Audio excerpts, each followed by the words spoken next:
Welcome to another episode of the Sipping and Tripping podcast, where we connect with amazing people. Today's topic is all about the transformation blueprint, business, leadership, and life. I am your host, Desmond Black, and the person that's sipping and tripping with me today is none other than Miss Chyna Smith. It's an honor, privilege, and a pleasure to have you as my guest today. On this platform, I like to conversate, educate, and entertain. With that being said, how you doing today? I'm doing good. I'm doing good. I feel good. It feel good outside, so Mm, I feel good.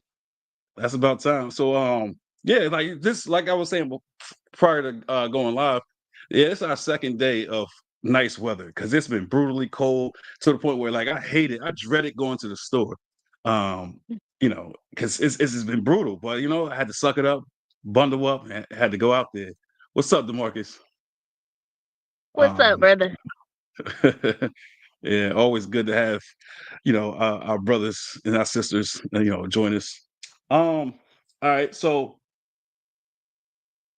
for the first time, right, like I like to, for a first time guest, I mean, I like to give a little rundown, get to know you a little bit better. So I have couple of preliminary questions that I like to ask, right? So Okay. before we get started, tell me and the viewers about your podcast and what made you start it. Okay. Honestly, I started my podcast for me because I don't when it comes to making content and things like that, I don't like to niche down because I am so diverse. So I feel like if I created a space for me to where I could direct everybody else to um something that would be more authentic, more genuine, and just doesn't feel as hard as getting on the app and making content and scheduling it out and all of that. Like, it would be easier for me. So that's pretty much what I made it for, because I like to help people. I always say I'm for like the self helpers. Okay. My podcast is always going to be for the people looking for those little bitty gems to carry them along the way. I I like that. don't People always ask why I don't want to be a coach, because I don't got time to hold nobody's hand and nobody have to hold mine, You're right. and I'm just not gonna do that. So that's what my podcast is for. I help men and women try to learn how to cultivate healthy personal and professional relationships. That's what I'm passionate about. I care a lot about self-awareness and how to get people to where they actually want to be. So that is why my podcast is created, and that's where I kind of got Enlightened Voices from. Okay. So the people that don't know, the name of your podcast is Enlightened Voices, correct? Yes. Okay. Okay. That's what's up. So let me ask you this. Where were you born and where did you grow up? I was born in Poplar Bluff. I grew up in Malden, Missouri, which is, we call it down here, the Boo Hill. So, and it's literally just a little area in the state of Missouri that looked like the boot of, I mean, it looked like the heel of a boot. So that's why we call it the Boo Hill. And I've just been born and raised here, like real small Mm, town. I think my graduating class is like maybe 100 people. mm. So I'm real small country girl, I feel like. Now, And have you ever been outside of Missouri or? yeah, I done been a few places now. As I done got older, my first place I ever traveled to on my own as an adult was Georgia. That was a very life Mm, changing experience for me. right. And so far, I've just been to pretty much Georgia. I've been to Florida for my speaking engagement a few years ago, and that's about it for now. Like, outside of small Okay. little places around me, like Memphis and Mississippi and stuff like that, I don't feel like those kind of count. But Now they definitely count as a different state because I tell you what, I never been to Mississippi, I never been to Georgia, never been to Florida. I've been to 16 states. I've never been to none of them. So dang, okay. So I gotta catch up. So one of the things I made a vow like 2 years ago, I said each year, no matter what states I went to, I wanted to start over, and take the family, right? I said 2 trips a year until we touch down in every 50 states. So like 2 years ago, I went to Rhode Island. Me and the family went to Rhode Island and Connecticut. Unfortunately, last year we didn't go anywheres. This year so far we didn't go anywheres. But so I'm still trying to do that. So for some reason I want to go to Tennessee Okay. and I gotta find a second state. But I definitely want to get back into doing that, right? Because that's something that as me and my family we said we was going to do every year, just two trips till we touch down in every state. You know what I mean? So, like I said, Connecticut and Rhode Island, it was different. The dress code, their attire. I can't really say they had a accent, but I tell you one thing, it wasn't either Rhode Island. It was weird. You know how you watch those movies where how can I say this? I don't know. It was just like not Amish, but like I don't know how to say it. Like th- they had it was like summertime. They had like the little boots on, and it's like the high socks. It was just weird. It's like when you watch one like you ever seen the movie The Omen, where Yeah. like the Exorcist, whatever towns they be filming that in, that's how it be. That's how it looks. And Ooh.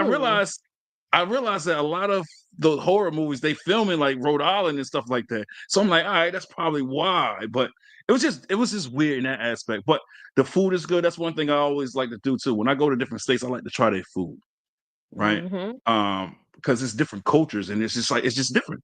So, like I said, this year, hopefully Tennessee and another state is on my radar. Okay. Something you said. Oh, you said about you did the speaking. That was in Florida. Yeah. So tell us about that a little bit. How was that? That was actually a really good opportunity for me. I started working with a business coach, and her name is Brielle. So if you ever see this, hey girl, okay, she's a confidence coach. And I don't even want to just leave her in just like confidence. She's just a business coach. She's really, I feel like more so was mentor is in more of alignment with who she actually is as a person and how much she helped me. But I ended up working with her in a confidence coaching setting, and at the end of it, she actually helped me niche down and figure out that I did care to speak more of to self-awareness and figuring out my target audience and things like that. And she ended up having a her first speaking engagement that she was going to be hosting in person. Mm, And I had the opportunity to go and speak. So I went up there. I was probably like 7 months pregnant with my son, and me and my fiance drove all the way to Florida, right, and I did it, and it was really good. It was so fun. I was proud of how I did and how it turned out. So that is what really let me know that I care more to speak than I care to actually coach. right. Okay, But it was really good. It was fun. that's good. That's good. Do you have any siblings? I have 17 siblings, 16 not Huh? not counting me. Yeah, Huh? No, stop. I'm serious. 16. Well, and Yeah, you it my was mama. 17 altogether? Yeah, including me. So my mama has 11. I'm the 10th one. What? And my daddy has 6 kids, and I'm the baby of the bunch. No disrespect, but your mom was getting busy. Yeah, she was wild. She wild out. Dang. So She so said okay. So your mom just one baby father or multiple? multiple. Like, Oh shit. I'm the only child that my mama and daddy have together. Like, I don't have any other sibling I have. I don't do that half brother, half sister thing that other people do. Like, them just my siblings. But I will say it is a difference when you got siblings that come from your mama and siblings that come from your daddy. It is different. But Yeah. shoot. I mean, yeah, it's a Yeah. lot. The Marcus It's said a he lot thought of you us. was the only child. uh-uh. So yeah, I grew up as the only child, but I have multiple siblings. that's great. So I like how you said like you don't look at it like half brothers, half sisters, because that's the same thing I feel like. So me and my younger brother, we got the same father. My three older brothers, they got a different father, right? But we all four of us got the same mom. So we don't walk around and say half brothers. We brothers, Mhm. right? And that's Exactly. that's Like, period. It's no point of saying that's my half brother. I feel like the people that sit there and say, "Oh, that's my half brother," is they have some kind of emotional detachment yep, with you them. You got know, some beef one, with that sibling or something because it ain't that yeah, serious. Like, it ain't that serious, and like it's you still share the same blood. right? So unless you got a conflict with them, that's your brother, that's your sister.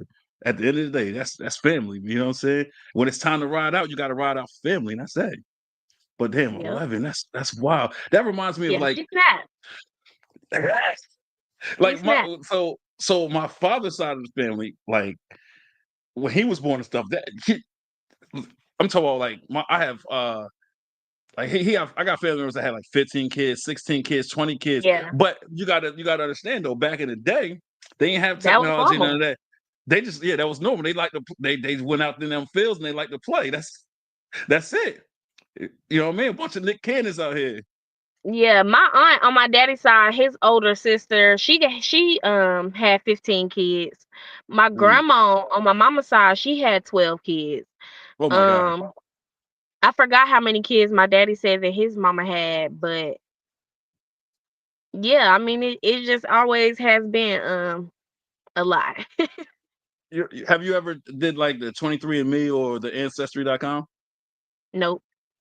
Okay. See, I did that, and then so I started connecting with a lot of family members I didn't know was my family, and you know, so I got the family tree, but it's still some more digging I want to do.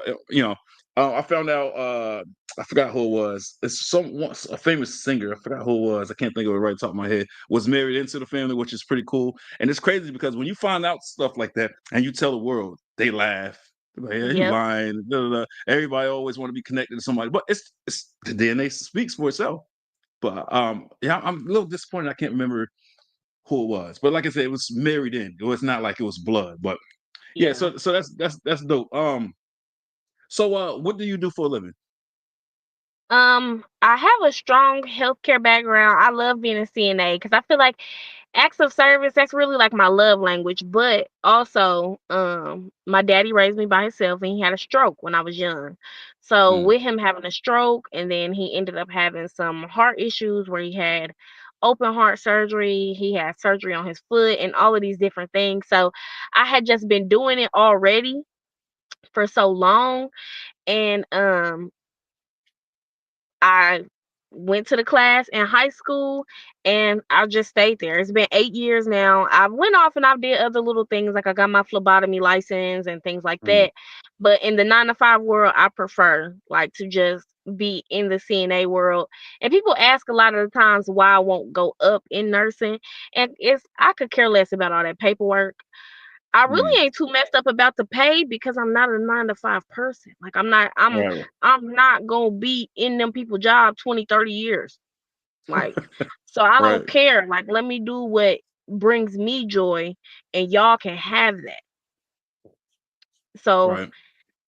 that'll always answer that question because people be like, you'll be a good nurse? And it's like, yeah, I bet I would, but I'm not filing that paperwork.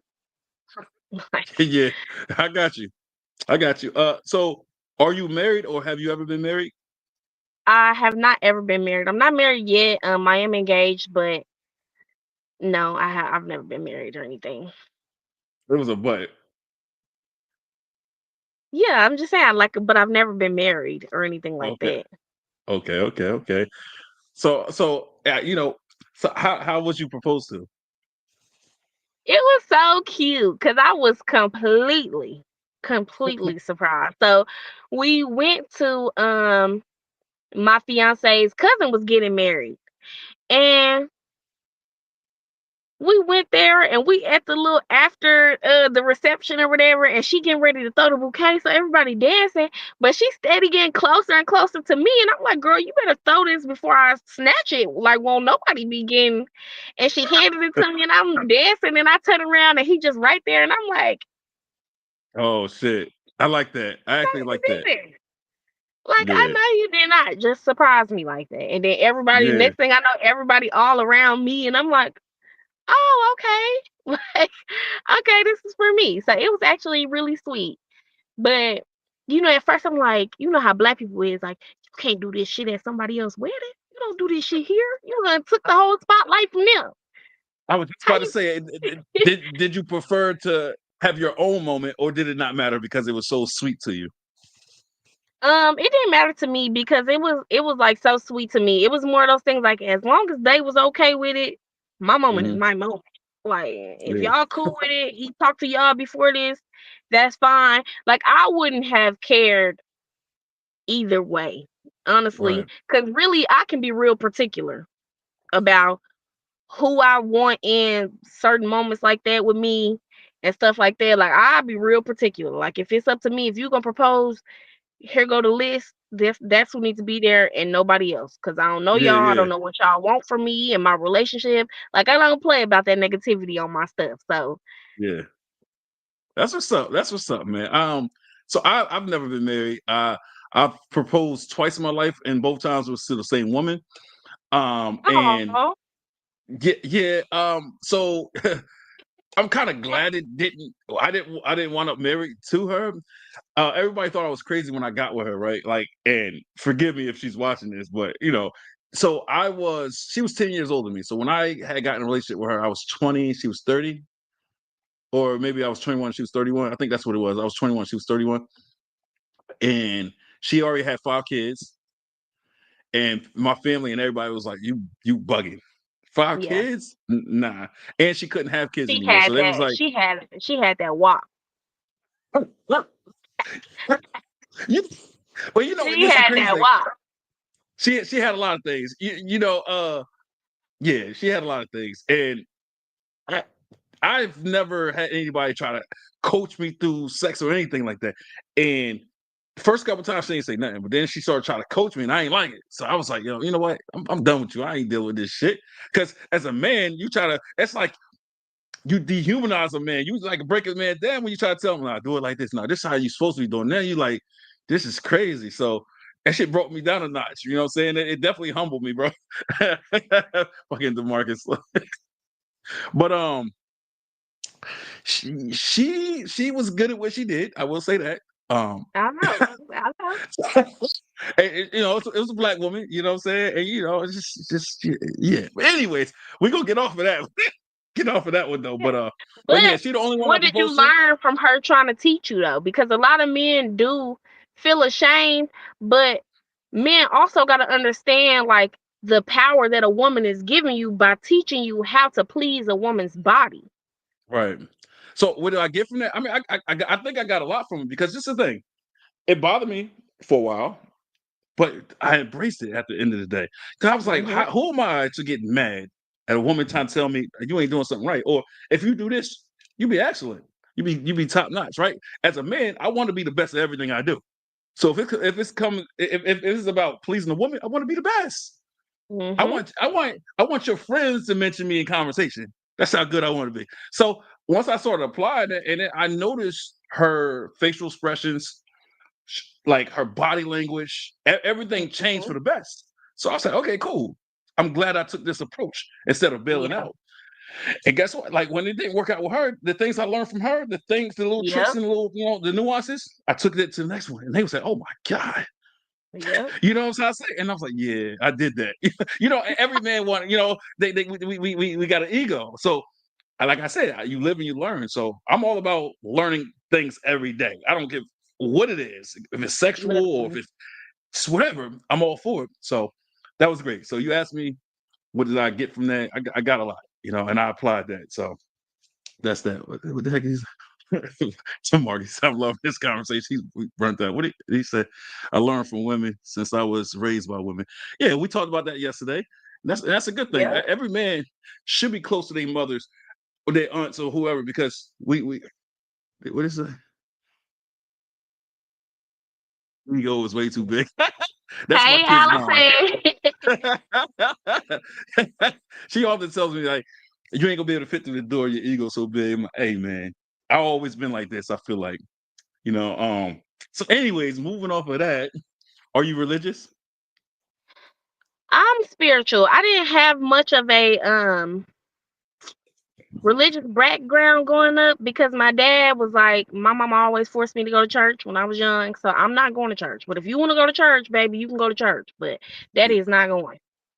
Yeah, see, I feel the So same way because this. Go ahead.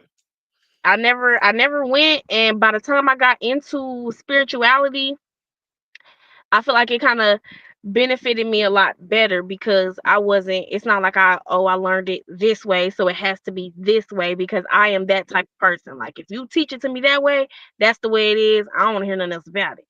But Mm, because I was able to be old enough to seek God myself, um, I was able to connect with God in my own way. And it was not like I felt like I had to go to a church and pay tithes and do this or that, because church was always something I didn't too much like, because I didn't like the character of the people that was in the church. Like, I don't right, even right, like you right. as a person, sister.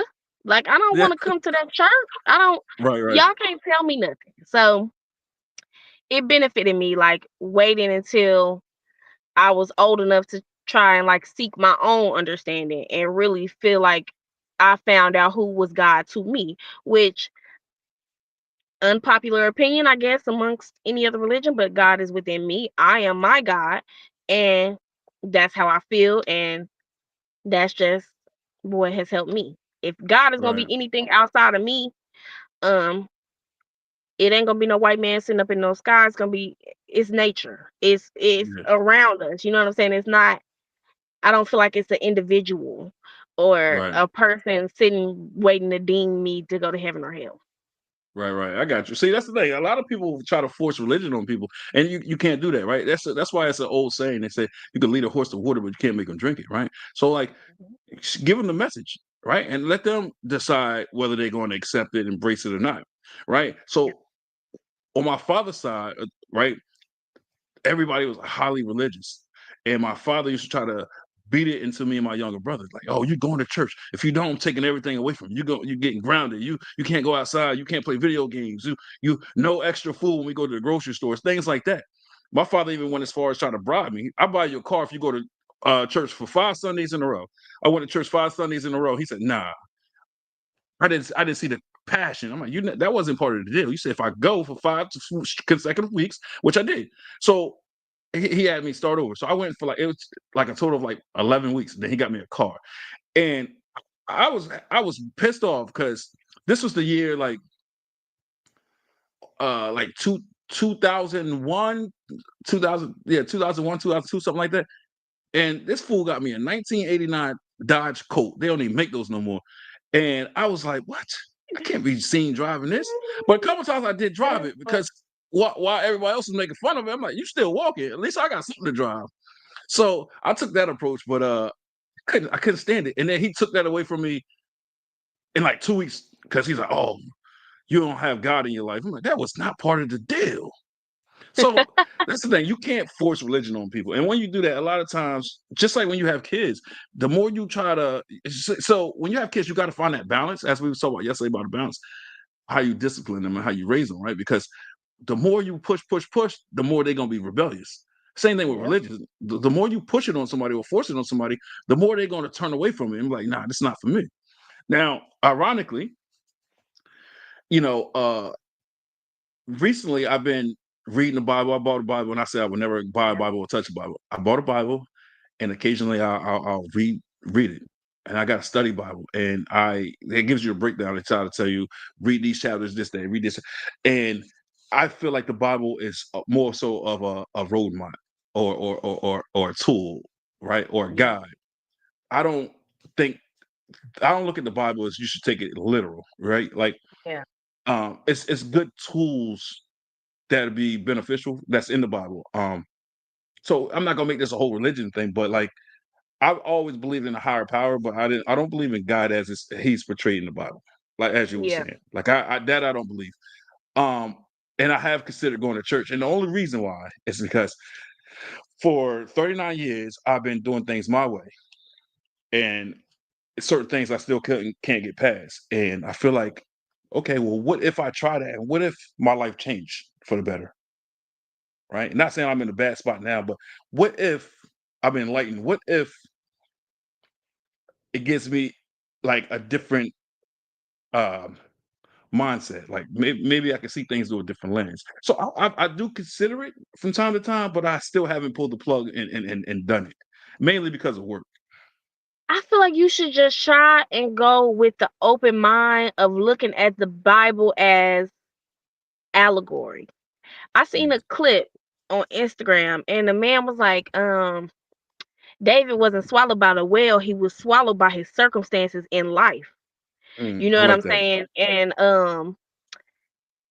he says it was a whole bunch of other things, but he broke down the actual allegory of in the Bible is represented in these type of ways, but this is what it means in real life. This is what people are actually going through in real life. Mm, Um, so it's like that made sense, you know, and it's just like in my episode I did with Rashawn, he when he talked about Jonah and telling his brothers like his vision and things like that, and he broke down the message of understanding that people won't see your vision. So if he told his brothers his vision and that hindered him a whole lot from getting it in a much easier way had he just sat back and not said anything. right. But he still got to where he needed to be, which was the most important part of anything that he ever went through. A lot of the times, it's more so of if you knew what you had to go through to get to where you want to be, would you still want to Mm, be there? mm. So I Yep. think that's what the good thing is about the Bible when you look at it from more of a spiritual standpoint and more of like an allegory standpoint. Like, Right. okay, how would this convert into me? Like Mm, what would that represent for me? And I think for spiritual people, as far as church goes, you get caught up in the negative parts of it. When if you really just go and you really just there to try and hear God and focus on God and the messages that are meant for you, and you only take what resonates with you, church would not be as bad of a place that spiritual people represent it to be. Because just because right. y'all sitting there plate around, I pass that plate to the next person so quick. I don't care about the look you gonna give or none of that. I'm not no, I'm I'm not doing that. Like if you don't believe in paying tithes or whatever the case may be, you don't have to. Um, a lot of the times when things started going better for me, I watched Sarah Jakes Roberts on YouTube. Her church is on, it's called One Church. Every Sunday it started at 9 a.m. She is a great pastor. She has multiple other like great pastors that you can watch from there. And because I resonated with what they represented and how they taught, I did pay tithes into that church. I Mm, prayed. I got the job that I had been wanting since I was like 18. I was living with my best friend at the time. I got a house. You know what I'm saying? Like I started seeing like progression. And even though I did not feel that I was praying to a white man with blonde hair and blue eyes sitting in the sky, or a black man with dreadlocks sitting on a throne, if you take out trying to make God an image of a human being, you not it don't concern you to pray to God or right. believe in God or any of those things. It's just people spend too much time in churches trying to humanize God, and he's not a human, or he or she is not a human. Right. It's funny you said that. I've noticed what a lot of women say, or she, or so a lot of women say she, right? Uh, and I get that because a lot of women, in my opinion, they want things to be equal, and I guess for you guys get tired of hearing he all the time. So, but a lot of women say that he or she, you I know. The only reason I feel like I say she is because it kind of makes you question, like, especially so my son, his name is Onyx Divine Messiah. Onyx Mm, is a crystal of protection. Divine is just a godly being, and Messiah is the carrier of the message. mm, So, when I was pregnant with Onyx, I had so many different types of dreams and that's common in pregnancy, but mine were so spiritual to right, where I really feel like because we can bring life into the world and actually because that is our actual purpose, right, that could kind of mean something. Like even though I also feel like a soul does not actually have a gender. Like right, there actually is no he or she in the spiritual realm. We are all souls having a human like experience. right. So that's why I just say he or she just in case it is somebody up there. Like, just in case. But I just feel like I don't know. We have a very important job here, and it's just one of the things that I do feel like the men are the messiahs of the world because you are meant to carry the message. The first part of the message is going to come through you. You know, Mm, even when you think about having how a child is created, the activation of that egg comes through the man, but it's that woman's job to bring that child from the spiritual realm here. mm, So it's just kind of like the portal that we keep access to for so long that kind of makes it seem like we're kind of God, like just you know, right. just a little bit. That's But that's deep. That's deep. I like that. I like that. So all right, let me ask you this. What do you like to do in your spare time? I love music. I Mm. love music. Love music. What genre? Like R&B, R&B always. But I love music so much that it's more of I can't say any kind of music because I don't listen to country music. I'm not listening to no rock music or none of that. Like it's Right, literally just hip hop, R&B, rap, and that's it. right. Like So all right. So it's funny. So like a lot of black people, they try to crack jokes because I listen to country, and I used to be one of the people that said I would never listen to no country music. But this is the thing. When I got my kid's mom, my second kid's mom, 'cause I got two baby moms. Uh, she beat me over the head with the whole country thing, and it's like every time I got in the car, I turned the radio to a rap station. Half a song go and shit change it, and I was like, "What the fuck?" But I've come to learn country. I've come to love country music because. Well, hold on. This is what he said. I like certain yeah, country songs. Yeah, like you said, bro. I do like certain. I love music so much that as long as the words and the message that you coming that you're giving makes sense, right. I'm with Yeah. it. You know. So one of the artists, country artists that I like, right, is Chris Stapleton. Listen, this is the crazy thing. I've heard his music for so long, and the whole thing is I thought he was a black man because you know who Chris Stapleton is. Nope.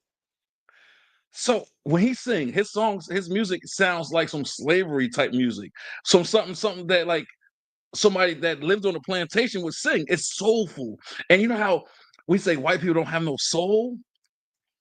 He has soul. Like if you ain't seen a picture of him and I played the song, you would think it's a man.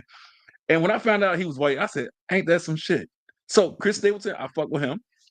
Think about Robin Thicke though. Think about Justin Yeah, Timberlake. You know, think it's white female R&B artists that I've listened to their songs and then I seen the video and I'm like, wait a minute, that white. Like right. JoJo, Tynesha Kelly. You know what I'm saying? And people, black people, stop thinking white people don't got no damn soul. Everybody got a soul. No. Everybody So got one. no, they have a soul. They don't have soul. Some do. Like soul is that it's that extra. You know what I'm trying to say? Like no, I don't know. White people ain't got it, bro. Some No. do though. And Yeah. as far as the extra umph goes, they got it in their own lane though. In their own Like lane with it. in the country lane, they got that umph. You know what I'm saying? The Yeah, rock yeah, and all of that, they got that umph over there. We can't do man. nothing over there. Like Brett Young. I like Brett Young. Yeah, he got the song "In Case You Didn't Know," "Mercy." Like he got a lot of songs that I like. It's a couple of country artists that like Jelly Roll. You can't tell me you don't like that Yeah. song. Yeah, Jelly Roll. That's my guy. That's my guy. I heard "Save Me," and once I was hooked when I heard that. I listened to other songs. I realized that he wasn't a one hit wonder. You know what I'm What saying? about Like, that it's one? What's his name? Miley Cyrus daddy. who's that? I He don't know who that is. um Billy Ray Cyrus. He got that I never, song with I never listened to his music. well, I'm gonna take my horse to the old Hmm. town road. I'm gonna ride till I Oh, can't no more. Yeah, him. okay. Yeah, but see, outside of that, I don't couldn't tell you nothing he sung.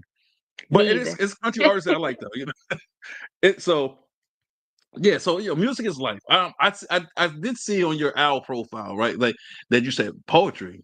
You like poetry Yeah, as well? Do yeah. you write poetry? I do. I say I got to I hear do. some of that because I used to write poetry and I had like two poetry books, but it got lost in translation, which kind of made me like not want to do it because I had like 500 poems that I had, and I always wanted to keep that. I wanted to take it to my grave, but it got lost in translation from moving so much. But See, I go to Memphis now. Now I do a lot more open mics to where I actually do share my poetry and things like mm, that. I actually want to make a poetry book.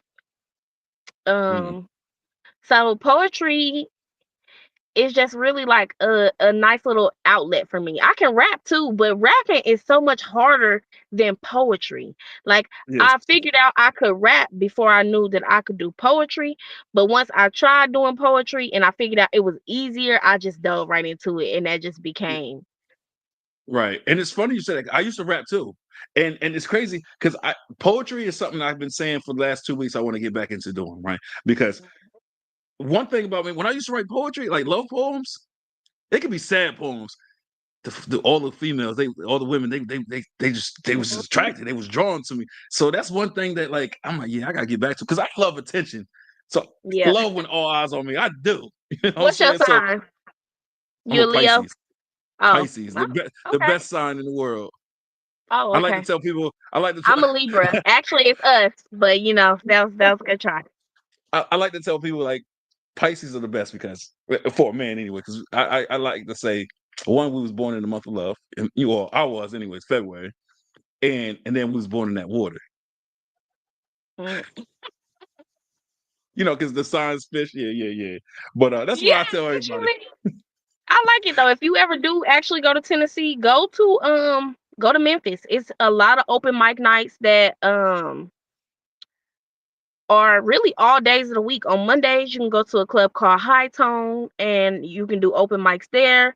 Wednesdays at 507 Lounge, you can do open mics. The last Friday of the month, they do open mics. I mean, Mm, like Memphis, that's just I've been going for a few times now. I think it's been like four, maybe 5 times I've been now. So I really like it. It got like a real grown and sexy vibe. It definitely give like 25 and up. right. Um, it's a real good vibe. You should go. I got you. I got you. Look, Demarcus told Virgos are the best. Get out of here. I don't even know no Virgos. Yeah, I don't know no Virgos. I'll do a But yeah, like poem I at said, the end for you too. oh, that's what's Because up. I got it on my other phone, so I'll do it at the end for you, most definitely. That's what's up. And briefly, like I said, I used to do rap too. I was like two different rap groups. Well, What's up? when I used to live in North Carolina, I was in a group there too. But like that's something else that I would want to get back into because I have my own recording studio. I just never Oh, took no classes. I don't know how to mix and master. I don't know how to do none of that. But I got the setup. I got Pro Tools. I have all that stuff. But like you said, rapping is it's harder than poetry, right? A lot of yeah. people think it's just easy, and I can't stand when white people are like, "Oh, I can make a rap song too." No, you can't. One is you got to be on beat, you got to be on point. It's about cadence. It's a lot of things that go into to rap. Nowadays, though, you don't need none of that. I feel like I No, could. but this thing, it's even with the mumble rap, it's still on beat. Like the thing is, they rely more so on the beat. The beat be knocking. That beat be knocking. Yeah. It don't matter what they saying, And that's what but be they making me still mad. I be like, turn that trash ass song off. He done messed up that nice ass beat. You ain't even yeah. saying nothing. Yeah, yeah, that make me mad too, especially the younger generation when they be like, they be calling these young rappers the goat, and I can't keep up. They be like, you know this guy? I'm like, no, never heard of him. And then they put his music on. I'm like, who's that? Local talent? No, he got a record deal. I'm like, that should be Bless they heart, crazy. they die so damn quick. Shit. You don't Yeah, even get that's a true chance. too. A lot of That's the times true. I hear the songs and be like, dang, he Yep, dead. that's crazy. But anyhow, all right. So today we're going to touch on a few different topics, right? Um, we are both parents, right? So let's start there. Let's talk about parenting for a little bit. Um, do you feel overwhelmed by the pressures of being a provider? No, Not no, at all? no. Okay. I feel like just being raised by a man, like it's just in me. Like you got a family, so you gonna provide for it by any means necessary. It ain't no pressure with it because you better go get it. Like I like that. I like it that. ain't no. So you don't think that it's difficult parenting? Yeah, yeah. Okay, okay. So but you just know so it's difficult, you just don't feel pressured. Yeah, because I'm not trying to be perfect. And I'm going anything I do to my children that hurt them or hinder them or anything, I'm going to apologize. They're going to have the space to let me know what I did and how I did it and when I did it and what I can do better. And if they Mm, need further help outside of the validation that I can give to them, I'm going to go get that for my kids. mm. That's what's up. You know what? And that's one thing that mindset is lost in the black community. And I hate to say it, being a black man, but it is. You know, a lot you ain't gonna see, especially fathers. A lot of fathers don't have that mindset. We impregnate all these women. We in the streets, or we with the next woman, and it's like a lot of times black men they don't pay their kids no mind, but they get around their friends, they get in public, right, and talk about their kids like they present, but they really not, which is sad. Exactly. So all right, so tell me and the viewers some of the ups and downs of being a parent for you. For me, it's my patience. So my Mm, daughter, she's 4, she has autism, and she's the first child in my family that I feel like I have experienced that has autism. So the things that she struggles with, especially pertaining to communication, because me mm, being raised by a man, first of all, I would like to say my daddy is going to be 70 this year. mm. By the time my daddy had me, he was 45.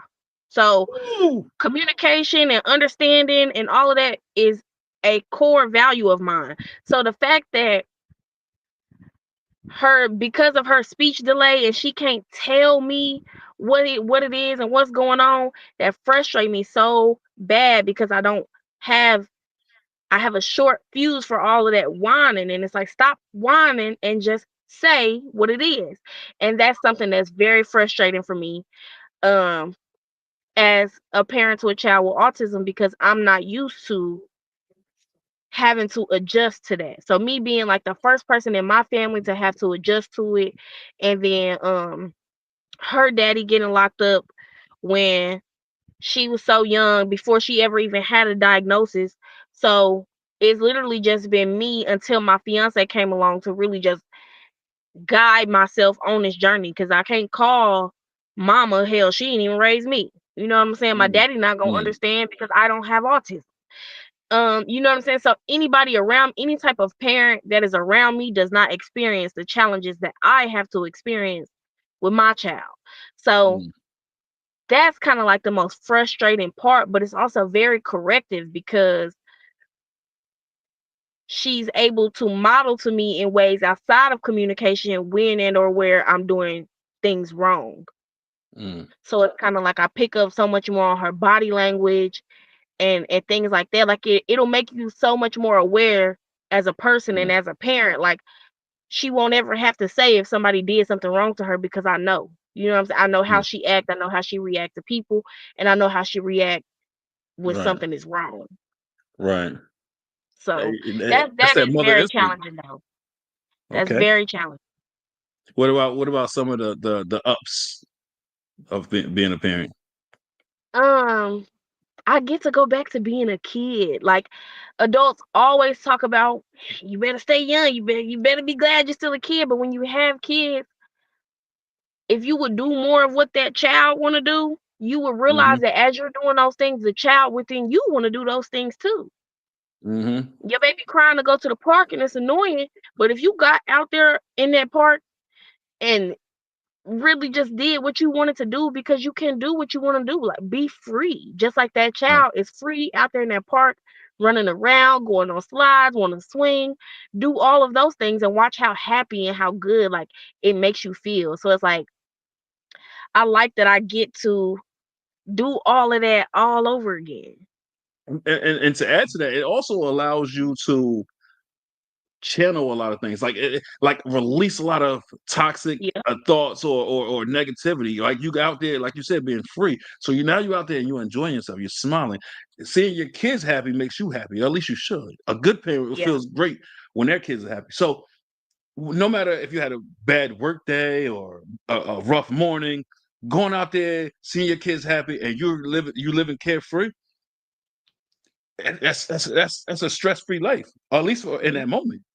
And that's one thing yeah, I like to tell a lot of people. The one thing white people got going for them is they live carefree. They don't. Mhm. They ain't got no rhythm, but they hit that dance floor. They don't care who's watching. They don't care. They don't care about none of that. But in the black community, we make it hard for each other. I got 3 left feet. I can't dance.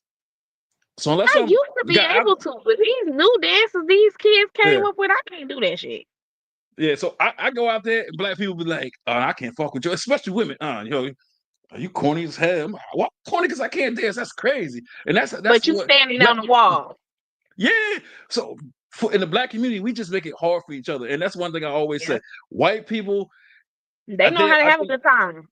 yeah, and I think a lot of their success is a credit to that. They just live carefree. They enjoy life, and I think that's why their life expectancy is greater than the black community because Yep. we stress ourselves out by saying, "Oh, this is how we're supposed to be." You know what I'm saying? Or I can't do that. Or if I can't dance, I'm just gonna sit here like this. I'm gonna act tough all the time. Like, and that's not living life for what it is. Yep. That's built-in hostility, built-in anger, a lot of stress. It's not good. It's not healthy for you. So people So sometimes people tell me I'm goofy. I don't care. I used to get mad when some people say that when I was growing up, but now I embrace it. I'm like, listen, I wouldn't be me yeah, if I wasn't goofy. You know what I'm saying? yeah. It's nothing wrong with being goofy. I don't make somebody laugh.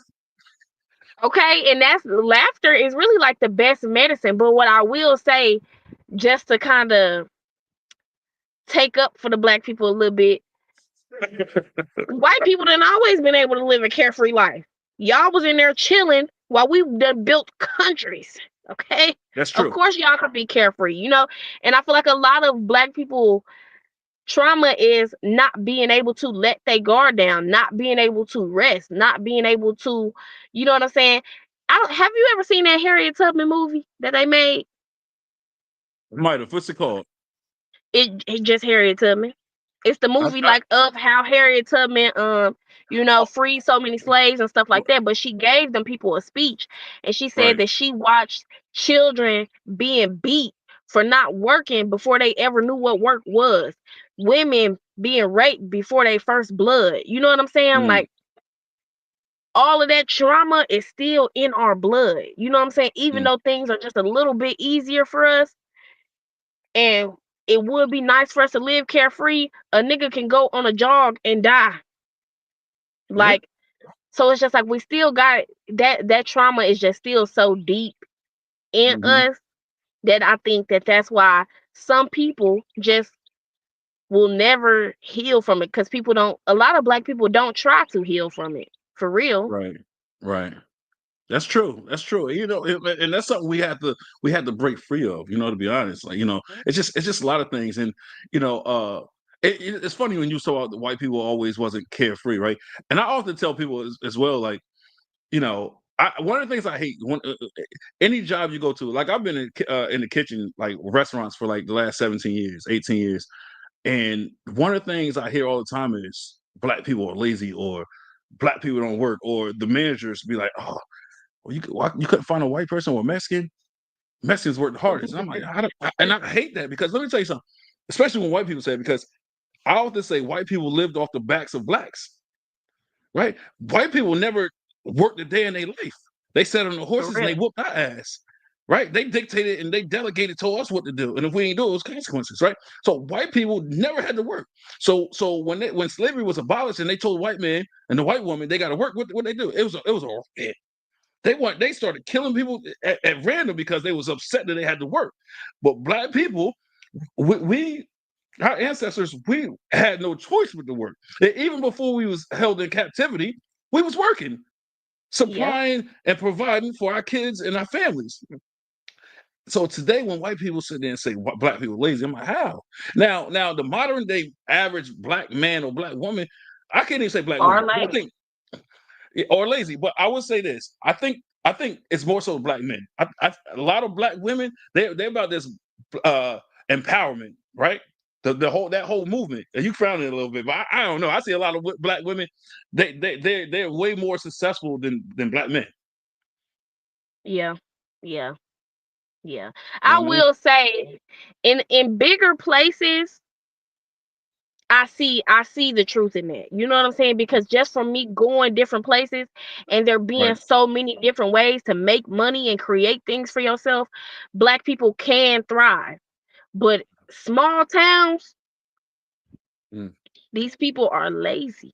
Their mindset is of lack. It is of poverty. Like the contentment and complacency that are in certain places, um, man, like it's in them bad. Yeah. Like so, it's so different because to a certain extent, like because I'm in a smaller area where I have watched black people live off of government checks and make their kids act like they're slower than what they are so they could get checks and do all of this. You know what I'm saying? Like one of the Right. first things somebody told me before my daughter ever had a diagnosis, oh, that baby ain't talking, you can get her a check. Right, but what if something ever happens to my child and she can't communicate what happened? Do you think I'm going to give a fuck about $900? Then I'm only Mhm. gonna get one time a month. Like it's people around here that do not want to work because they want this one monthly payment of a No check. way to live. So it's just Right. like Yeah, people it's sad. lazy. It's sad. Yeah, it's sad, you know, and then they always want to bum you for a ride or Yep, they hand out, oh, can I get $5? I'm like, but fuck, you better get a job. That's one thing nobody can't say about me. I always had a job. Whether I yep. kept the job or not, I always had a job. I'm always gonna be good. Cause especially Mhm, now that I'm a father, that's who I was before kids. Now I have kids, it's nothing I won't do to make sure my kids are good. Right? As a mhm, parent, we make sure our kids are good before we worry about ourselves. yep. You know what I I'm feel saying? like black people in bigger cities and stuff, y'all not lazy for real. Like y'all will go and get some money for Yeah, sure. Like yeah. black people will go and get some money by any means necessary. It's Hmm. just like, man, in certain areas you'll come and be like, damn, why you acting Yep. like that? Because black people will say, okay, oh, the country was built off black people backs. Like, right, but not your back though, nigga. Go get some Mm. money though. Like, go Yeah, get yeah, some yeah. money though. You Well, didn't well build said. this shit. You Well said. didn't. This shit was already here when you got here. Go get some money and quit playing. Like, Right. And now we're gonna circle back to that. Because there was something else I want to touch on. We're gonna circle back to that. So let's talk a little bit about pre-parenthood, planning, co-parenting strategies, and navigating challenges with children and building strong relationships with the children, right? okay, Um, I think that pre-parenting should be about a shared vision and shared values with your significant other, right? hmm, You agree? yeah, You know, so a lot of people they just having these kids and they don't give it no thought.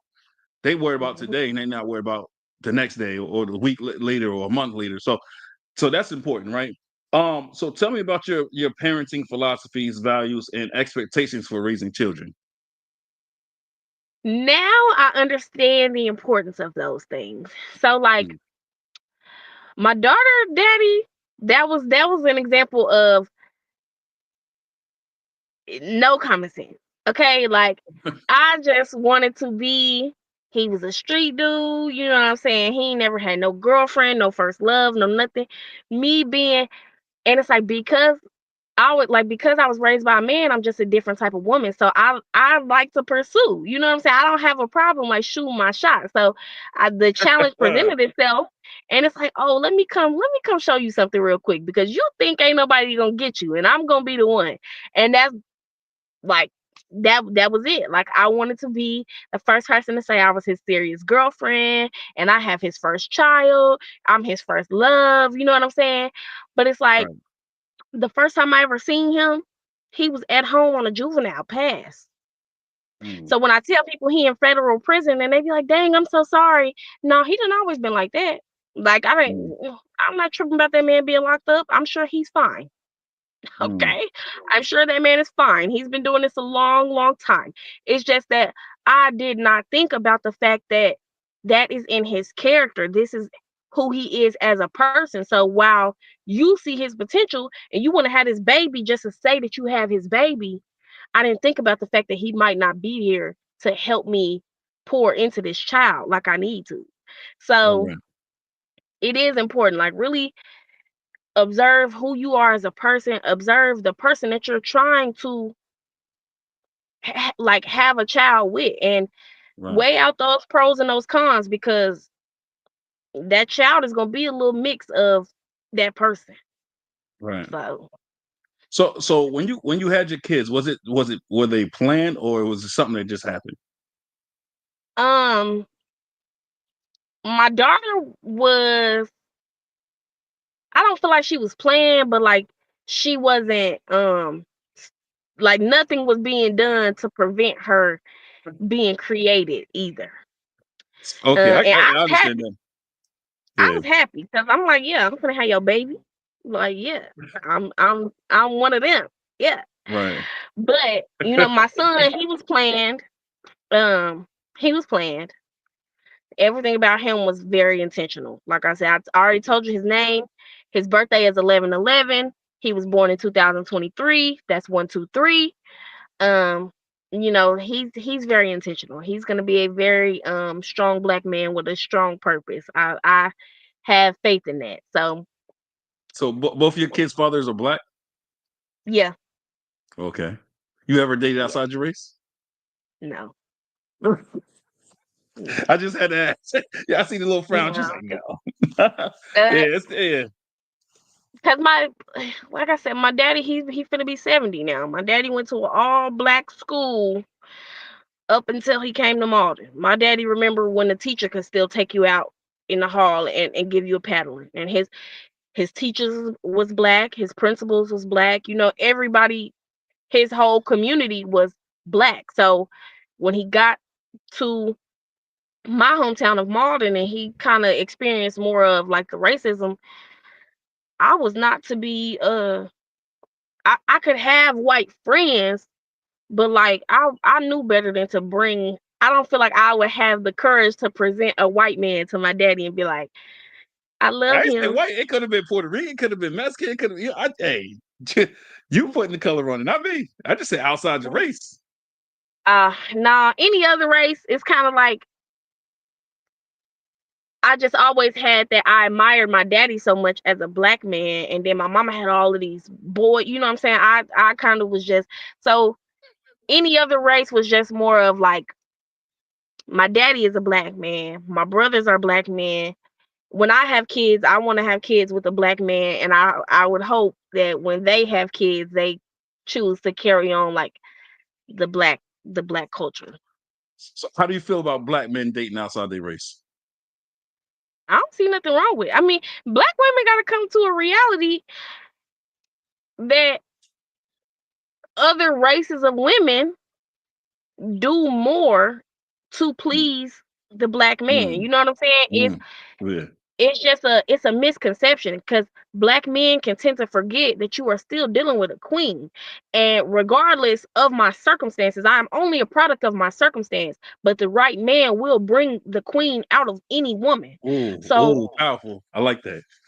but black women forget this is a black king. That's I'm different sorry. than any. Yeah, Allison, my best friend, white. She's never dealt with a white man. She's never dealt with anybody I love outside this of a black topic. man. So it's just like black women forget that this is still a black king, the most Right, value, the highest value of a king. Like, so it's just like, I mean, if you gonna go to the restaurant with roaches, or you gonna go to the 5 star. Like, where you I mean, it's just one of those things. Like, right, go where you're treated the best, king. Like, that's how I feel about. And for black women too. Like, if you treated the best over there, sister girl, go yeah, where you yeah, are loved the most. And right. honestly, white people love black people the most. Like, Oh yeah, I know. I listen. We the cream of the crop. Like I don't care if you white, black, purple, green. Black men are the cream of the crop. So it's like, why go over there? We can give you everything. Like, I mean, I ain't gonna say everything, because most black people yeah, are like we not in tune with the whole financial aspect of it. But it is yeah. some of us out there, that's learning or. But she's crazy. She said she loved the chocolate. Oh man, that shit had me dying. She had me tearing up a little bit. Uh, all right. So did you and your partner plan or discuss how you were going to share responsibilities, including childcare, household tasks, and decision making? No, no, Mm, because I don't feel like I don't feel like that conversation should be needed. If you planning to have a child with this person, surely you respect their decisions enough. for them to make the better decision. Like, people gotta have good judgment. If I say something and you say something and yours sound like a better plan than mine, I'm gonna want to go with your Right. plan. Mm. Like, it's just one of Okay. those things that you should respect what that other parent say. You gotta back that parent up. It's, if your daddy said do this, you need to go do that, because daddy gonna Gotcha. say, what did your mama say? Yeah. And parents gotta back each other up. So I don't feel like that's needed in my behalf.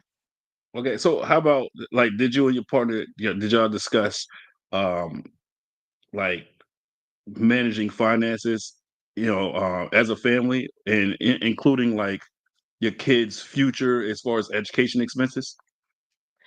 Yeah, yeah, we did talk about that as far as putting money aside for them to, whether they wanted to go to college or not. Like, Mm. it's not necessarily a college fund. Like, if you want to take this money and go to college, go.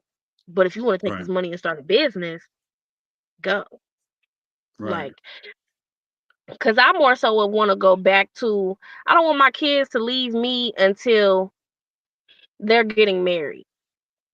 Right. And them little Negroes are going to pay me rent. You're going to pay me rent because you would have paid rent anywhere else. You can't Hmm. leave. I don't care what you're talking about. You're going to stay right here. You're Yeah. going to pay me rent. And it's going to frustrate them. But when they are ready to go out on their own, that money is going to be right there. And now you have a down payment on a house. Right, right. I got you. All right. So, see, So, so for me, I think that that's something that tends to fall to the wayside, right? In a lot of homes. When we talk about parenting, right, it's about division of labor. It's about financial planning. It's about discipline strategies and having a good support system, right? A lot, yeah, especially like in Black households, for some reason we don't have a solid support system. You know, it's yep, it's like it's almost like we're crabs in a bucket. It's like in the Black community, it's like a lot of times we like to pull each other down instead of uplifting each other, and that's one yeah, thing I hope that changes while I'm still alive, right? Because then yeah, my kids they'll learn these things because a lot of Black households they go through a lot and they teach their kids all the negativity or the negative things that they had to go through, not thinking that like they're gonna live their own life and the times are changing. So a lot of people in the Black community, we tend to get stagnant and we focus too much on the past and not the present or the future. yep, So when we have kids, we got to think about the future and how that's gonna look for them. If we had it rough, we got to tell them and teach them ways to not have it as rough as we had it. We can't sit there and right, tell them, "Oh, this what happened to me. Don't trust this person." 'Cause that's one thing I hate, and I see that a lot. yep, You know.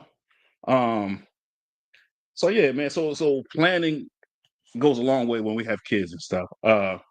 Like we have to identify our support network, including family, friends, and potential childcare options, right? Because once we have kids, it ain't easy, right? And I can mhm, attest to that because right now I only have my mom to watch my kids, and she's getting to that point where she's older and she can't do it too much longer. And me and my kid's mom, like we still trying to make an honest living. We both trying to work, right? And it's hard. There's been plenty of times I had to yeah, call out, or I was late to work an hour, she was late to out, and then what happens when we get written up? Then we look at it like, dang, one of us gonna get fired. You know what I'm saying? And it's tough. And childcare is so expensive. I looked into it and it's crazy because I got 4 kids. And once they said for the youngest, right? Because the younger they are, the more money it is. They the said for more, the yeah, youngest is 1,400. As soon as they said that, I said I'm not even gonna ask about the other kids. 1,400 is too much of money. You know what I'm saying? Like it'd be different if you say 1,400 for 4 kids, but you say it's expensive for each one. Can't do it. That's why the world is it's not created for us to succeed. It's very hard. It's very hard. mhm, You know. So that's most why I was saying definitely, like have a good support system, and once you talk about having kids, you gotta think about all this. It's about planning, not planning for the day, plan for the future, right? And listen, I'm guilty of that sometimes because I'm glad it never happened. But when I was 17 years old is when I first said I wanted kids. And I used to say, me and my younger brother used to make a joke. We used to say we want to have a baby mama in each state, which is insane. But we was young. And then at 17, I was like, you know what? I need like 5 different baby moms. You know what I'm saying? But at that time, I wasn't thinking about expenses and nothing like that because at 17, I wasn't paying no bills. Now, once I became an adult, of course I wanted kids. And I always said, I wanted 3. I wanted 2 boys and a girl, right? That was my number. That's what I wanted. So I had a son. So my oldest is his mom was black. I had my son. Things didn't work out with her, yada yada. She got like 2. She had a Was it the 30-year-old? Oh no, it wasn't no, her oh because she no, couldn't have no, it kids wasn't for. her. She Okay. had like a miscarriage and she got 2 abortions. We wound up not together. Then I get with Allison, and we have 3 kids together. And Okay. you know, and yeah, and Y'all then was we had talking this. about okay, Allie girl. Yeah, Okay, yeah. girl. 2000, with her it was 2020, 2023, and 2024. Oh, So I y'all have a snap. I have a so I have a 10-year-old, a 5-year-old, a 2-year-old, and this month I have a 1-year-old. So yeah, she snapped because you know how to man. Men always say you try to trap me. Phil, I joke around with her all the time. Like, you try to trap me.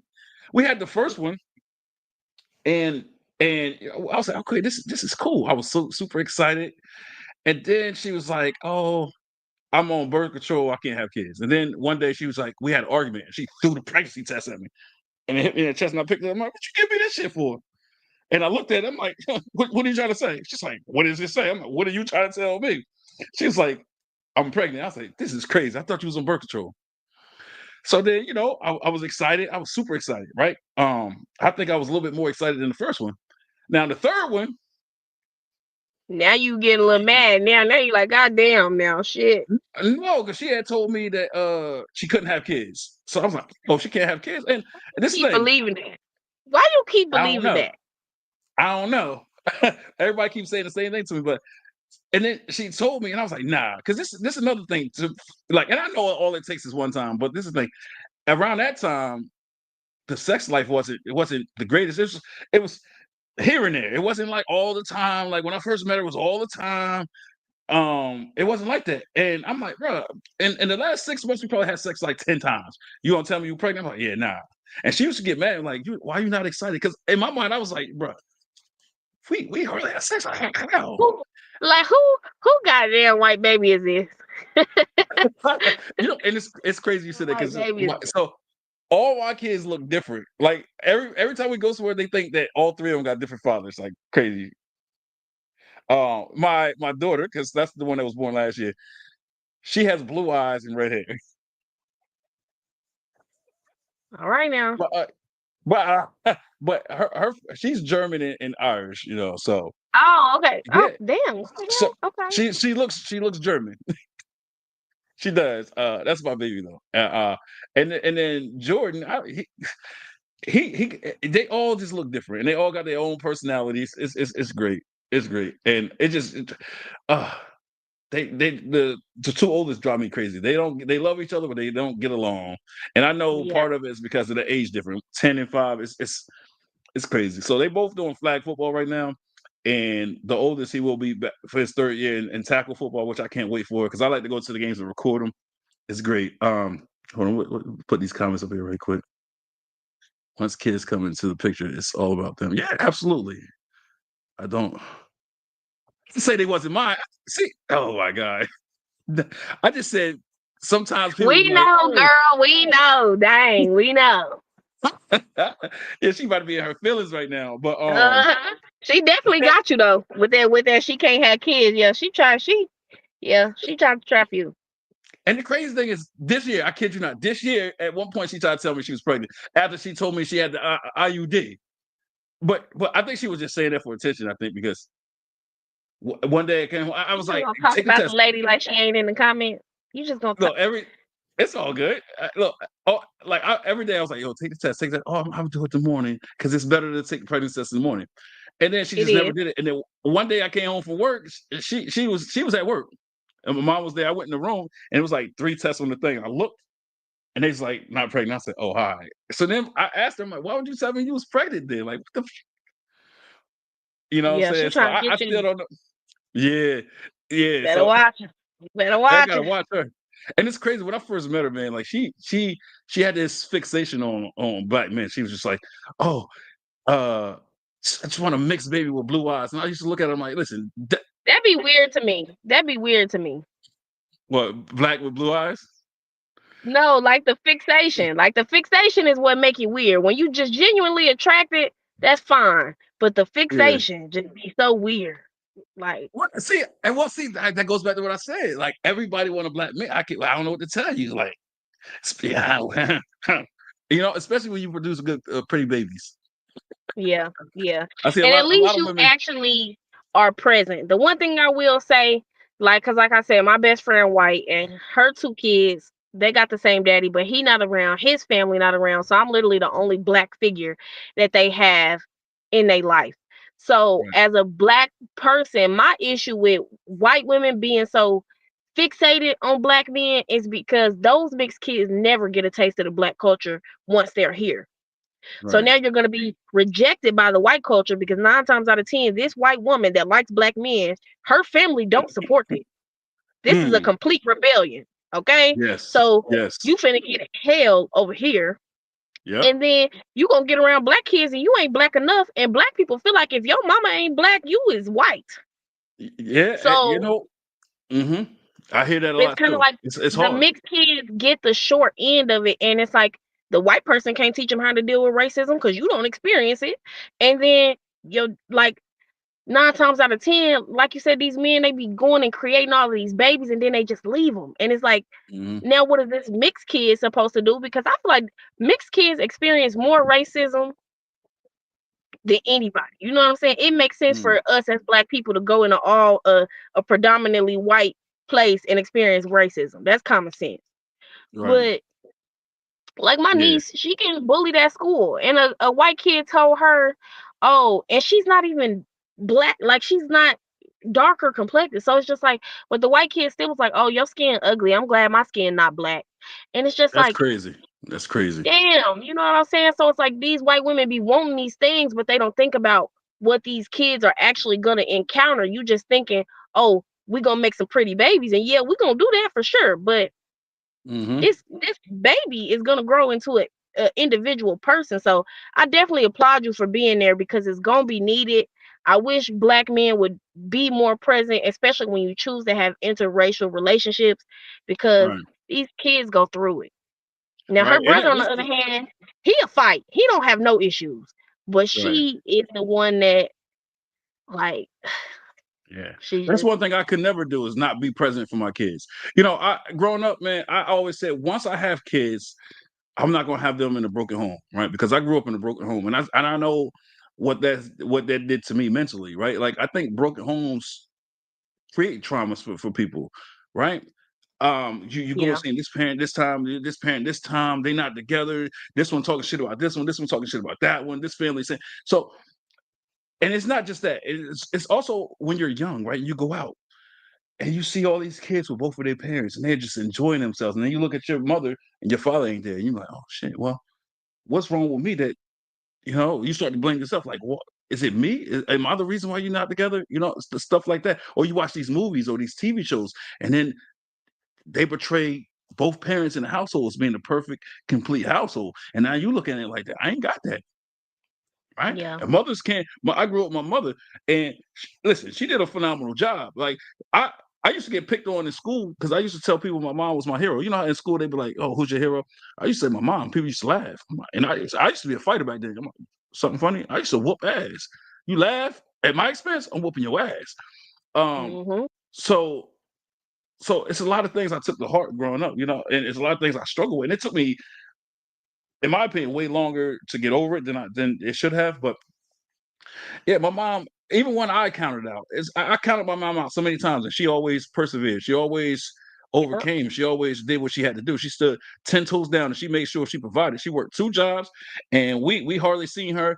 And for the most part, it didn't even bother us. Like I don't know why, but like I guess it's because it became the norm for us. It didn't bother us. yeah, And when we seen her, she made the best of it. And maybe that's why it didn't bother us. I don't know. But my yeah, mom has made it through a lot. And when the world said you finished. You ain't never going to amount to nothing. She did it. So she yeah, was my model. Like I grew up and I said, I want to be like my mom. And a lot of men used to be like, you want to be like your mom? What kind of shit is that? Listen, you know what my mom went through? My mom went through a lot of shit. exactly. You ain't going through half the shit she went through, and you gave up on yourself. So why would I want to be like you? You know what Yep. I'm saying? And plus, a woman, they gotta go through the pain of pushing us out. So it's a lot of things a woman don't get credit for. So I credit my mom for Yep. everything. We don't get along. I love her to death. We don't get along though, but I love her to death. I feel You like know? a lot of times broken homes affect children so much when you have unhealed parents. Like Mm, my parents did not do like my broken home experience is not the experience that other people have, and I hate that because I feel the trauma that comes from it. And while I didn't understand it while I was younger, my parents were not arguing in front of me. They were not talking about each other in front of me. They did not allow any of their family members or friends to say anything negative about my other parent in front of me. And from like me, as long as I wanted to see my mama, my daddy never gave me no issue. And I think that this is a lot of the problem with black women and or women in general being the primary parent versus if the dad was, because right, my mama did drugs, she was in and out of jail, all of this, but as long as she had somewhere safe for me to be and I wanted to go with my mama, she didn't have no issue. And black right, and men do not have that same experience, and I think that that's what women really need to stop, because that's what creates a trauma, that's what creates the trauma for a child in a broken home. Like right, when I would ask my daddy, oh, what happened with you and my mama? It was, when you get old enough, I will sit you down and I will give you my side of things. But as you're growing and you're getting older, it don't matter what happened with me and your mama. We not together. This is works better. This is what works better for us. mm-hmm, And that's your mama, regardless. You're gonna respect her, but you need to form your own opinion of your mama. I know who she is. mm, You need to form your own opinion. And it was like the same way, you know what I'm saying, with her. Like she never had anything bad to say about my daddy. It was never a, oh, you ain't shit just like your ain't shit ass daddy, or your daddy ain't shit and he cheated this and he, you know what I'm saying? And I never had that. So I feel like when your parents really just heal from all of the things that they went through as a couple, right, it benefited me so much differently, because I grew up with a man at peace in every way, form, and fashion. And I grew up with a man who was able to give me his undivided attention and love and affection. And then I would go to my mama's house, you know what I'm saying? And shit got ghetto over there. I might go over to my mama's house, the lights might be off, god damn it. oh Ain't no shit, food yeah, in here. You know what I'm saying? I gotta go ask the neighbor for some toilet paper, some mm, soap, and some dishwashing liquid 3 different times. yeah. I've been there. I You know what know. I'm saying? So, but she persevered through all of that. You know what I'm saying? It's like my daddy taught me how to live in peace and how to maintain Hmm. my home and how not to struggle. And my mama showed me how to get through the struggle. Right. Oh, I like that. Had that time ever came. You know what I'm saying? So it was like a Right. very balancing and humbling experience for me. So to all the parents out there that's co-parenting, stop talking shit, okay? Mm-hmm. Because at the end of the day, you lay down with them. And Yep. women, because men don't think like this. They don't. And I'm not going to act like they do. Women, it don't matter who the hell buy the Pampers, as long as the Pampers get bought. God Yes. damn, we don't need Yes. a 3-page story on Facebook about how you asked your baby daddy to get you some Pampers and he didn't get them. Because what you didn't add in there is your broke ass ain't got the money to get them either. Oh Because shit. if you Preach. I did, love it. you would have Mm-hmm. got them. Right. Preach. Like, they can't. Somebody got to stop the cycle somewhere. The things for the child that need to be provided have to be provided regardless of who gets them. So that's why when you Right. ask me the question about providing, it's no pressure, because I'm gonna go get it. There I'm you gonna go. ask That's you it. out of courtesy, because if I don't have it, I'm gonna ask you, and I should be able to ask you. But once I see a time or two that you're not gonna have it, it don't make no sense why no grown ass woman can't provide by any means There you go. necessary for her child. You want to There you talk go. all this shit about the daddy, but could you do it? Because Right. what if that man was dead? What if that man, like, you have to do it? Just do it and stop complaining. Yeah. You got to worry about self, right? You got to stop worrying about the next man or the next woman. Like, and I tell people that all the Yeah. time. We too focused on what everybody else is doing. Just worry about yourself, because that's the only thing we can control is self, right? So Because the I love trauma, the I love that you said that. Because Um, parents they don't apologize for the trauma that they give their kids from talking shit about nope, the other parent and all, nope. so it's just like, just stop all of that and let kids be kids, because we wouldn't give a damn if the parents wasn't talking shit. We wouldn't give a damn that our daddy wasn't shit if you Yeah, didn't keep on saying your daddy ain't shit, your daddy ain't shit, your daddy ain't shit. Like, then you get older, you yep, be like, man, fuck my daddy, that nigga wasn't shit. Like, yep. There you go. Um, Look, tell us about your approach to discipline and how you address challenging behaviors when it comes to kids or your kids, shall I say? I whoop ass. I whoop ass. We We can got talk. We can talk after, oh after but ooh old I'm gonna school. give you the understanding of why you got this ass whooping. But I I have an older parent, and I was not raised to repeat. I was not taught to let that man repeat himself. So when I tell you something, I know you comprehend this shit. It better get done, and it better get done. Yeah. I'm gonna show you my standards, so you better do it to my standards. And Ooh. if you don't, there will be Mm, consequences and repercussions. And we can talk about how you feel about that afterwards. But don't forget that if you don't do these things in the ways that mama wants you to do, mama gonna whoop your ass. Because in life, mm, if you don't do things the way that they are supposed to be done, life is gonna whoop your ass. So I whoop ass. mm. I mean, I There done you got go. better, but I whoop Yeah. ass. Yeah. Mm. All right. So in this next segment, right, let's talk about business, right? Do you have or are you currently working on your own business? Yes. Yes. I got the one foot in, one foot out kind of thing going on a lot, but I have looked into like all of my steps. Like, I know what I envision for myself. I understand how I want to go about getting those things. It's just really committing to doing it, you know. So okay. And I think that's the hardest part, really. So what business are you working on? I want to really just get solely into public speaking and poetry. So Okay. with public speaking, I've looked into a lot of different like speaker programs, um, and how much they cost. What am I gonna gain from that program? Who are the Right. speakers that are actually offering this program? Um, who my models are as speakers, who I kind of would like to model and more so of be like, especially because I'm in more of a personal development, self help category, with me speaking Right. to the importance of elevation of self awareness. That affects a lot of who I admire as a speaker, and I kind of try to see what they have to offer or what they can teach me so that I can kind of carry that along. Okay. So what leadership qualities do you think are necessary in order to run a successful business? Um, Effective communication, Mm, um, being able to take constructive criticism as a leader, mm, and respect for the advocates under you. right.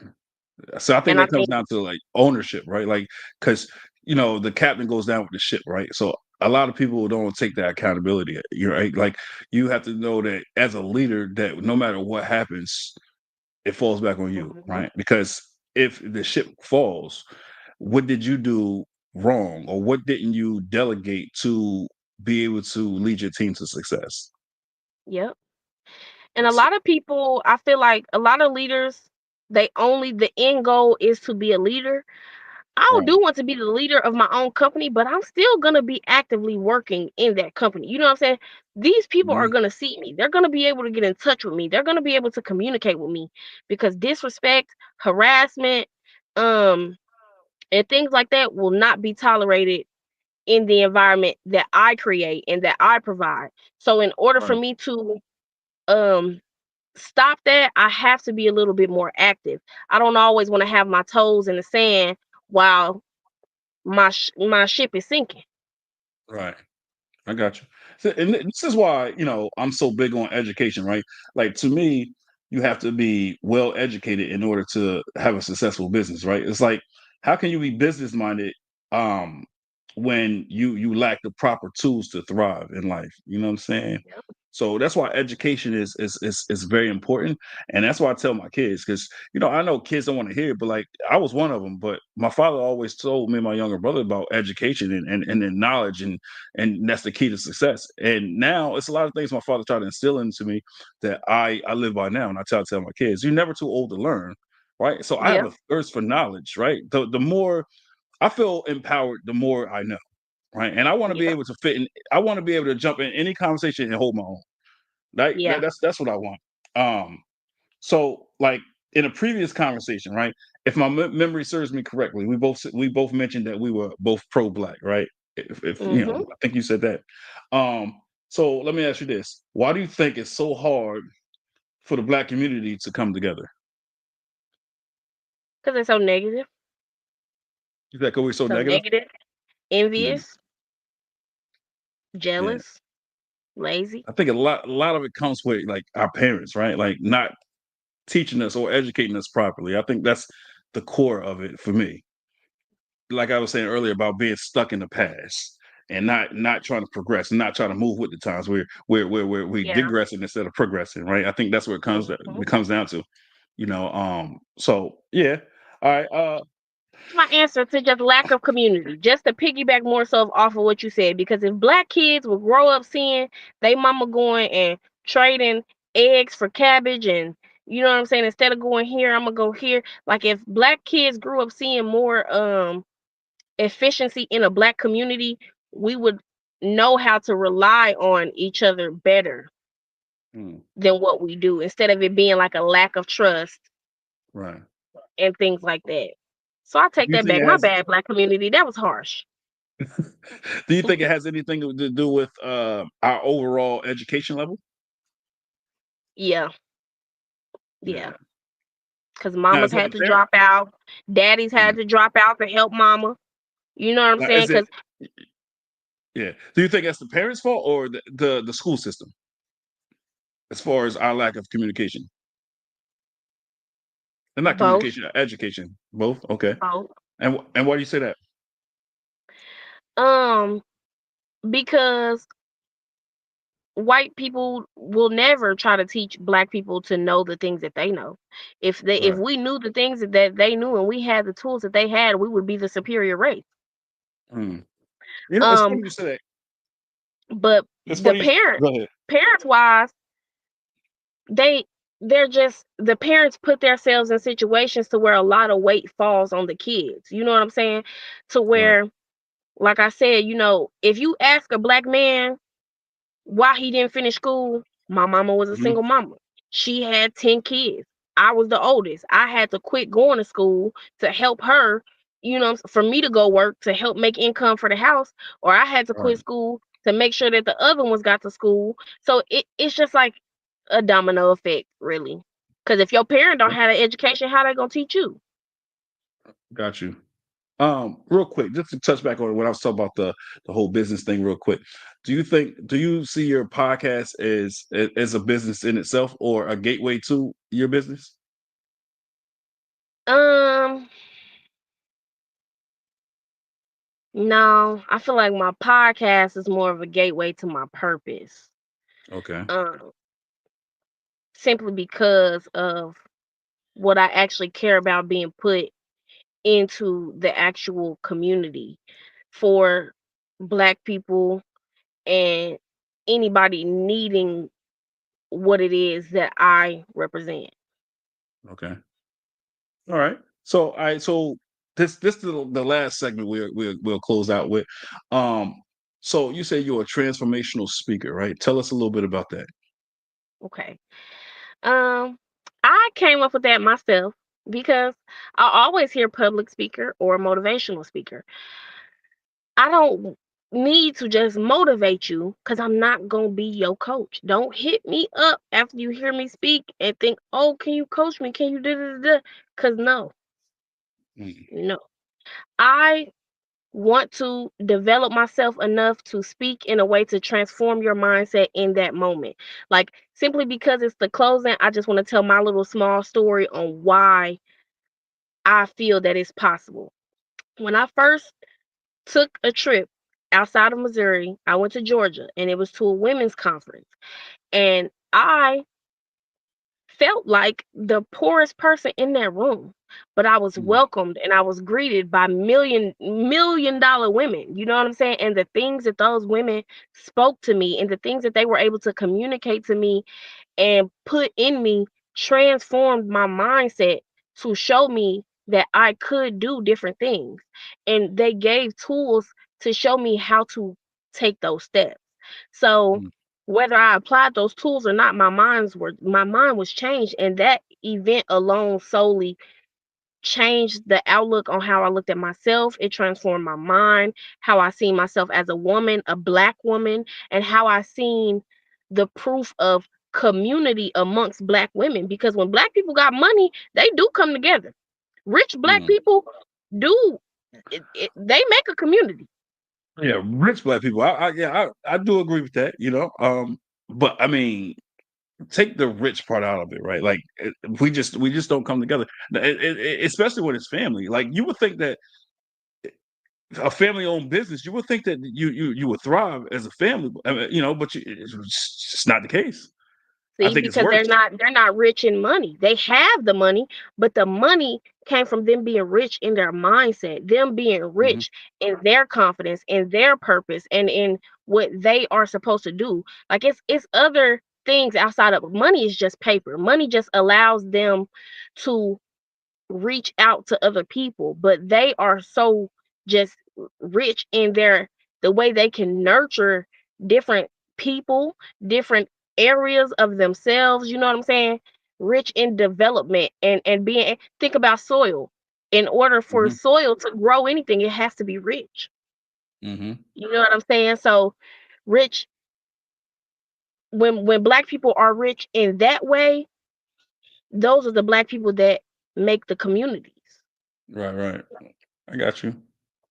So I wanted to say this when you said you're not trying to be nobody's coach, right? But like the way I see it though, like if you're a transformational speaker, right, you're trying to motivate people, right?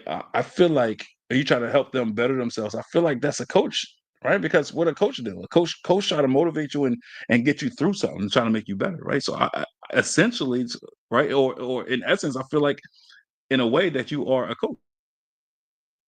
Yeah, yeah. It's just more so of like the coaching dynamic is a lot for me as an empath. It's a lot for me to try to have a call, every week and coach somebody through different traumas and areas and things like that. That's a lot for me to take on when I care more about how I show up as a woman for myself and my children. I just know that I have a message. I know I care to help people. I know I want to see people in a better position. And I feel like I know how to execute it to you well enough for you to take that little piece with you and then trust yourself enough to guide you to where you need to be. Because I can't get you there. I don't Okay, mind being a little piece of how you got there, but I can't get you there. The people that I'm trying to get there and I want to pour into, I created. So that's why I shy away from it because I save that part of me for the people that need me the most. I got you. All right, so it's been great speaking with you. You're a Yes. great speaker, and I look forward to having you on again. But before we close out, you got that poem for me? Dang. Okay. Okay. Okay. Cool. I got it. I got it. Let me see. This is the first poem that I did at an open mic. I went to one completely by myself, and I just wanted to see how it was gonna turn out, and it turned out really good. So hold on, let me find it. Um,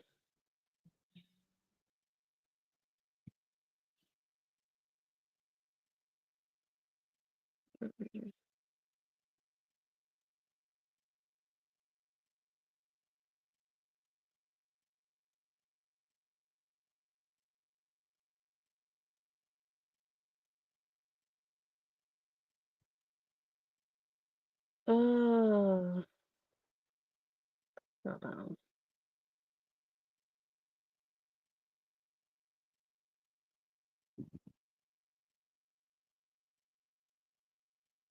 Let's see if I can remember it off top because I think it's on this phone that I'm on.